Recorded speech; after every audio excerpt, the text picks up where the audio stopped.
Donc, on va commencer par le Perek Gimel, Mishnah Dalet. Rabbi Hanina ben Chachinai Omer. Haneor Balayla, celui qui est réveillé la nuit. Ve'amealech baderech, et celui qui prend une longue route. Ve'amfane libo levatala, et que dans ces moments-là, ou bien dans d'autres moments, il libère son temps levatala, à ne rien faire. Alors, hareze mitrayev benafsho, c'est quelqu'un qui remet sa vie ou son âme en question.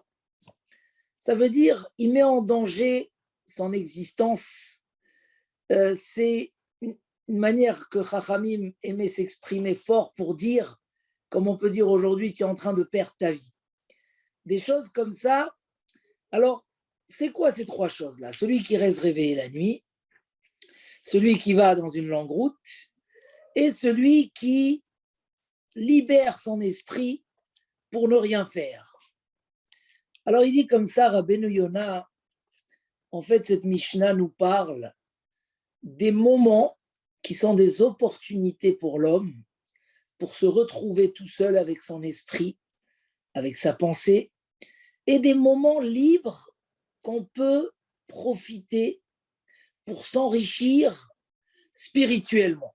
Chaque homme a besoin de ces moments. On est tellement dans une vie où on est débordé, on a le temps pour rien. Même les choses basiques, et combien de gens se reprochent ne pas avoir le temps pour eux-mêmes, le temps pour leurs enfants, et pour les choses importantes de la vie. Et donc la Mishnah nous dit comme ça, on est très occupé, on est très pris, mais il y a des moments comme ça qui se libèrent, que tu peux profiter pour apprendre, pour développer ta sagesse, pour penser aux choses importantes. Et si dans ces moments-là, tu profites pas pour des choses qui sont le but et l'essentiel, alors chas v'shalom, comme si tu es en train de perdre ta vie. Il dit Rabbeinu Yonah, ces moments-là, la nuit, un homme il a fini, les enfants ils dorment, il est libre, il n'est pas fatigué, il a du temps libre. Ou un homme qui fait une longue route et il n'a rien à penser tout le long de sa route. Il dit, ces moments-là, ne pas les profiter d'eux, c'est un très grand gâchis. Et en fait, le moussard de cette Mishnah, c'est que les gens sont tellement dans une routine et dans une course que quand ils se libèrent, ils ne savent pas quoi faire. Comme si ils arrivent dans un moment qu'ils ne se sont pas attendus de l'avoir. Et automatiquement, en ce moment, ils se perdent, ils se fulgiflient. En plus, aujourd'hui, on nous a mis tellement d'outils pour nous occuper et tu vois jamais personne disponible dans une salle d'attente, du plus vieux jusqu'au plus jeune. Il y a les téléphones et il y a les occupations. Et donc, un homme qui se retrouve face à ce temps disponible où il peut profiter pour étudier, pour réfléchir, pour partager. Et si à ce moment-là, il ne profite pas de ce moment-là, alors, chas v'shalom, il perd les plus belles opportunités pour s'élever et pour faire quelque chose qui va l'enrichir. Et comme on a dit, puisqu'on n'est pas prêt à ces moments-là, donc ça fait que même quand ça arrive, on ne fait rien. Des fois, tu demandes à quelqu'un, est-ce que tu as le temps un peu d'étudier? Est-ce que tu as le temps de lire? Il te dit, j'ai jamais le temps. Tu lui dis, mais quand tu arrives le dimanche, ou le Shabbat après-midi, ou le samedi soir, ou les vacances, à ce moment-là, on n'est pas prêt.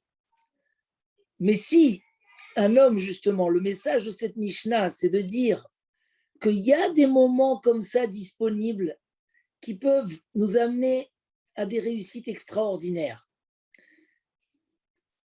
On raconte sur un rave qui est arrivé à des très hauts niveaux. Et en fait, quand il était jeune, c'était un gardien de nuit. Il gardait les jardins, il gardait les champs, etc. Mais il s'ennuyait. Et à un moment, il s'est dit, c'est dommage. je vais faire quelque chose. Il a commencé à prendre des livres avec lui, à réfléchir longtemps. Il était seul comme ça. Et c'est devenu un des plus grands rachés yeshivot de l'époque. Rabbeinu Akadosh, justement, à plusieurs reprises, a eu l'occasion de pleurer avec la phrase suivante. Yesh kone olamo besha'a achat. Il y a des gens qui vont acquérir leur monde éternel en 1 heure. Et il y a des gens qui peuvent l'acquérir qu'avec des longues années. Cette heure-là, j'ai vu Ravolbe, il en parle, il dit, c'est pas 1 heure qui vient n'importe quand. C'est qu'il y a des heures comme ça, il y a des moments propices dans notre vie où c'était le bon moment pour déclencher, pour lancer un élan. Savoir écouter ces moments-là. Yesh kone olamo besha'a achat. C'est marqué dans tous les livres que le Yetzer Hara, il a très très peur de ces moments-là, où l'homme il écoute ce petit chauffard, cette petite sonnerie, dire voilà, j'ai le temps, allez, vas-y, je commence. Et qu'est-ce qu'il fait? À tout prix, il essaye de reporter les échéances pour pas qu'un homme se profite de ces moments-là. Et donc, si on prend en détail, comme il dit Rabbeinu Yona, un homme qui a la sagesse, en rentrant chez lui à la maison après le travail, après qu'il donne le coup de main et qui donne l'attention nécessaire à son épouse et à ses enfants, qui a la sagesse de s'asseoir et même de se fixer un coin chez soi à la maison pour lire, étudier. Il dit, il ne peut pas imaginer quelle grandeur il est en train d'acquérir pour toute sa vie, parce que cette richesse va nous accompagner, mais aussi quel olam haba de grandeur, parce qu'il y a des niveaux dans le monde futur. Et celui qui a cette rochma-là, de libérer ces temps où on n'est pas débordé, le travail n'est pas là, on peut éteindre le téléphone.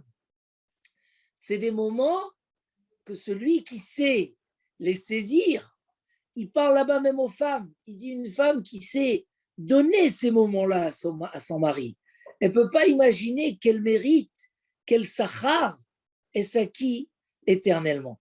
Et donc, la Mishnah nous dit comme ça, regarde, le soir, il y a des temps perdus. Ne cherche pas à t'occuper. Bien sûr, ne remplis pas ta tête de bêtises en train de voir toutes sortes de choses qui n'ont pas de sens et de valeur. Mais, ou bien, si tu prends une longue route, des fois un homme, il prend une longue route, il est seul, mais il ne pense même pas à prendre ses livres avec lui. Ou un homme chacham, il sait, il va en vacances, il aura du temps, il prend un beau cartable avec des livres, et mamash, il peut avoir les plus beaux moments de sa vie. Soleil, mer, tout ce qu'il faut, il est assis, il n'a rien à faire, il est seul, sa femme, elle est partie se promener, et là, il est prêt. Il est prêt, parce que s'il n'est pas prêt, il va faire sortir le téléphone, il va chercher à faire, il va aller dormir parce qu'il n'a rien à faire, et ainsi de suite.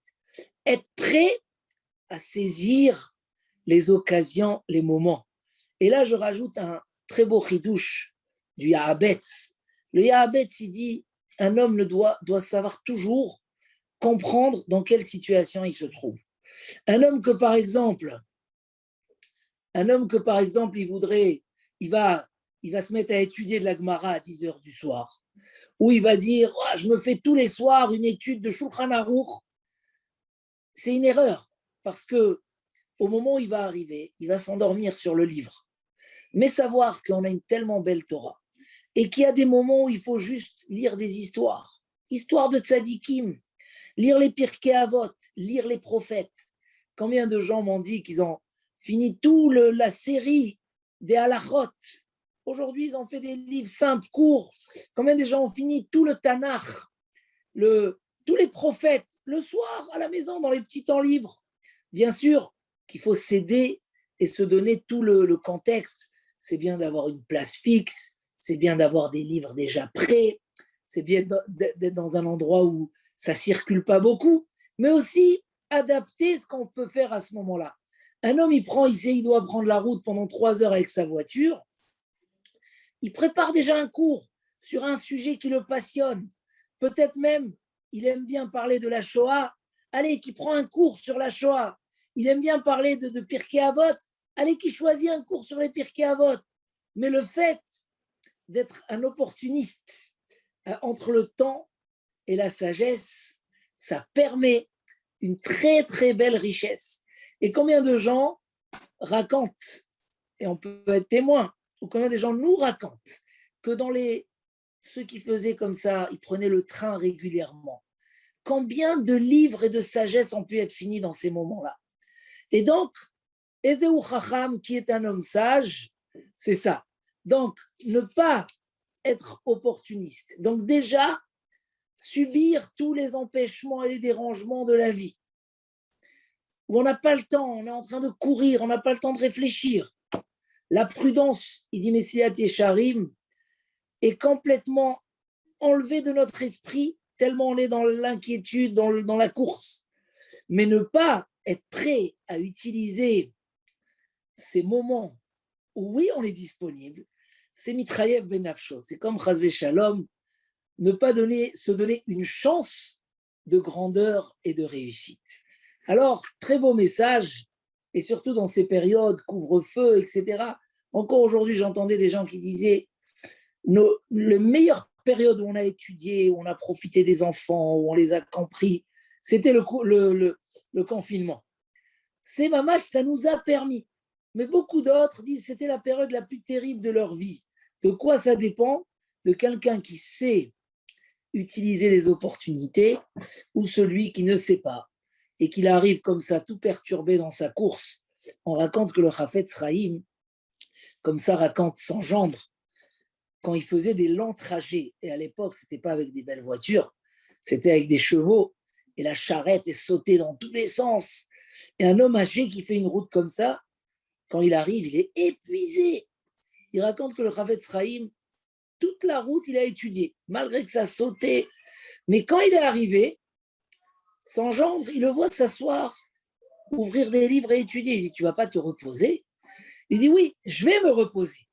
Mais je sais que si je commence par ça, ça va durer longtemps et je n'aurai pas la concentration. Je préfère commencer par étudier. Je commence par étudier et après, je vais aller me reposer.